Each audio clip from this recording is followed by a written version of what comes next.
Hello welcome दोस्तों, स्वागत करता हूँ फिर से आप सबको आपके अपने इस चैनल में। तो जिस वीडियो में हम डिटेल्स में बात करेंगे बीटीसी के बारे में, साथ ही हम यहाँ पर डिटेल्स में डिस्कस करेंगे कुछ ऑल्ट कॉइन्स के बारे में। यहाँ पर बात करेंगे कि एक्जैक्टली नेक्स्ट हमें मार्केट में क्या मूवमेंट देखने को मिल सकता है। ठीक है, तो उससे पहले अगर पहली बार चैनल पर विजिट कर रहे हो, आई होप कि आपने ऑलरेडी चैनल को सब्सक्राइब भी कर दो। टेलीग्राम चैनल को भी ज्वाइन करना चाह रहे हो, लिंक आपको डिस्क्रिप्शन में मिल जाएगा, वहाँ से जाके भी आप ज़रूर से ज्वाइन भी कर सकते हो। ठीक है, तो फर्स्ट ऑफ ऑल यहाँ पर इस टाइम पर अगर आप देखोगे तो बीटीसी का प्राइस चल रहा है 55,600 के आसपास। एंड यहाँ पर ना एक्जैक्टली बीटीसी ने उसी पर्टिकुलर जोन पे आके सपोर्ट लिया जिस जोन के ऊपर हमने एक्सपेक्टेशन लगाई थी। ठीक है, तो the price got support somewhere around 54,289 and यहाँ पर सपोर्ट लेने के बाद कंटिन्यूसली हमें प्राइस के अंदर थोड़ा मूवमेंट देखने को मिल रहा है।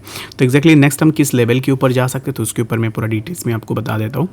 The first thing is that कि अगर हम अब इस टाइम पे जिस जोन पे चल रहे हैं, तो यहाँ से हम ग्रेजुअली कुछ इस तरीके से इसी पर्टिकुलर जोन के आसपास आएंगे, which will be around 56,700। ठीक है, तो if we take a breakout of 56,700 then we can expect कि हमें कंटिन्यूएशन मोमेंटम देखने को मिलेगा, which will be around 58,200 and later we can expect कि हमें प्राइस में और भी थोड़ा मूवमेंट देखने को मिल जाए।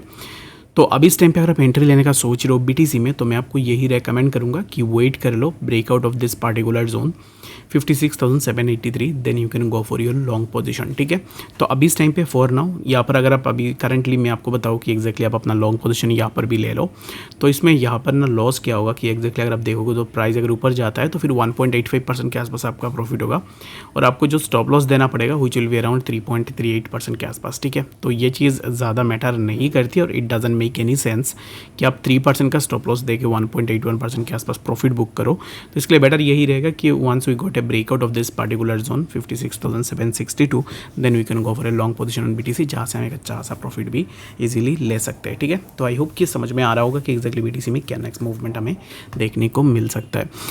बाय द वे, अगर आपने अभी तक हमें ट्विटर में ज्वाइन नहीं किया है तो ट्विटर का लिंक मैंने डिस्क्रिप्शन में ऑलरेडी डाल दिया, वहाँ से जाके भी ट्विटर में ज़रूर से ज्वाइन कर सकते हो। ट्विटर के ऊपर होता क्या है कि जब भी कोई इंपॉर्टेंट एंड लेटेस्ट अपडेट्स निकल के आती हो तुरंत आपको हमारे ट्विटर हैंडल के ऊपर देखने को मिल जाता है। जैसे कि कल मैंने नोट का एक अपडेट डाला था ट्विटर में, जहाँ पर मैंने आपको बताया था कि नोट के प्राइस के अंदर हमें ड्रॉप डाउन देखने को मिलेगा। तो एक्जैक्टली देखोगे तो मैंने जिस जोन के आसपास मैंने बोला था कि नोट पे हमें यहाँ पर करेक्शन देखने को मिलेगा, exactly we got a correction on note, जहाँ से हमें नोट के प्राइस के अंदर भी एक ड्रॉप डाउन देखने को मिला है। तो ऐसे एनालिसिस, अपडेट्स, न्यूज़ सब कुछ आपको मेरे ट्विटर हैंडल के ऊपर देखने को मिल जाएगा।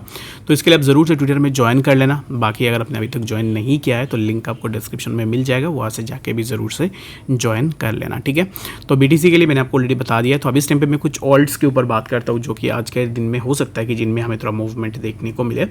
तो इसमें से ना सबसे पहले लिस्ट में आएगा शिबा। तो शिबा के ऊपर मैंने कल भी बात की थी कि एक्जैक्टली अगर आप शिबा में एंट्री लेने का सोच रहे हो, जैसे ही मैंने मार्क किया था सिमिलर काइंड ऑफ यहाँ से हमें प्राइस में ड्रॉप डाउन देखने को मिली। तो अभी इस टाइम पे again the price is consolidating near around 0.016415। तो यहाँ से अगर हम ब्रेकआउट लेंगे that means you can expect कि हमें कंटिन्यूस ग्रेजुअली एक मूवमेंट देखने को मिले। तो शिबा में अभी इस टाइम पे हम एंट्री तब लेंगे व्हेन वी गॉट एक ब्रेकआउट ऑफ 0.016429। इसी जोन से ब्रेकआउट मिलने के बाद we can go for a long position on Shiba Inu coin. तो उसके बाद अगर हम पेप की बात करें तो पेप में भी सिमिलर काइंड ऑफ मोमेंटम आपको देखने को मिल जाएगा। तो पेप अभी इस टाइम पे मेरे हिसाब से ना पेप में यहाँ पर कोई भी पोजीशन नहीं बनेगी। अगर आप लॉन्ग बनाना चाह रहे हो तो एक्जैक्टली मैं अभी इस टाइम पे किसी को रेकमेंड नहीं करूँगा लॉन्ग में जाने के लिए। तो बाकी मेरे हिसाब से पेप को अभी इस टाइम पे आप आइसोलेशन में रख सकते हो और मेरे हिसाब से पेप में एक करेक्शन होगी। आफ्टर द पॉसिबल करेक्शन आप पेप के अंदर अपना एंट्री बना सकते हो। ठीक है, तो उसके बाद बहुत सारे ऐसे ऑल्ट कॉइन्स आपको देखने को मिल जाएंगे जिनमें आपको सिमिलर काइंड ऑफ मोमेंटम देखने को मिलेगा। उसमें से अगर हम बात करें STMX की, तो STMX कंटिन्यूएशन मोमेंटम में है, जो कि प्राइस के अंदर थोड़ा ड्रॉप डाउन भी हुई है, but still the price is trying to catch up this particular zones जो कि है around 0.00574 and later we can expect कि हमें प्राइस में फर्दर मूवमेंट देखने को मिल जाए। तो STMX को आप ज़रूर से अपने विश लिस्ट में रख सकते हो। मेरे हिसाब से BTC अगर थोड़ा साइडवाइज में भी परफॉर्म करे तो STMX आपको एक अच्छा सा मोमेंटम भी दिखा सकता है। उसके बाद अगर हम बात करें पीपल के बारे में, तो पीपल में कल मैंने शॉर्ट किया था, शॉर्ट के अंदर भी मैंने एक अच्छा सा प्रॉफिट ली somewhere around I have shorted people around this particular zone और यहाँ से 17% के आसपास प्रॉफिट हमें पीपल में देखने को मिला शॉर्ट पोजीशन में। अब इस टाइम पे मैंने लॉन्ग भी किया था, तो लॉन्ग पोजीशन पे भी अगर आप देखोगे तो नियर अराउंड 5% के आसपास प्रॉफिट ऑलरेडी हो चुका है। तो अगर आप पीपल में शॉर्ट लॉन्ग पोजीशन पे हो तो प्रॉफिट बुक कर लो और उसके बाद अपना स्टॉप लॉस को ट्रेल करके रख दो। मेरे हिसाब से ये थोड़ा करेक्शन लेने के बाद कुछ इस तरीके का मोमेंटम ले सकता है, ठीक है। तो बट अब इस टाइम पे BTC साइडवाइज में चल रहा है, तो we can't take any more risk on that. तो इसके लिए बेटर यही रहेगा कि प्रॉफिट को बुक करके स्टॉप लॉस को ट्रेल करके रख दो, ताकि अगर स्टॉप लॉस हिट होती है तो फिर आप विदाउट एनी लॉस ट्रेड को एग्जिट भी कर पाओ। तो आई होप इसकी बातें समझ में आ गई होगी। कोई भी डाउट या फिर कन्फ्यूजन है कमेंट सेक्शन में ज़रूर से बताना। मिलते हैं नेक्स्ट अपडेट्स के साथ, तब तक के लिए गुड बाय।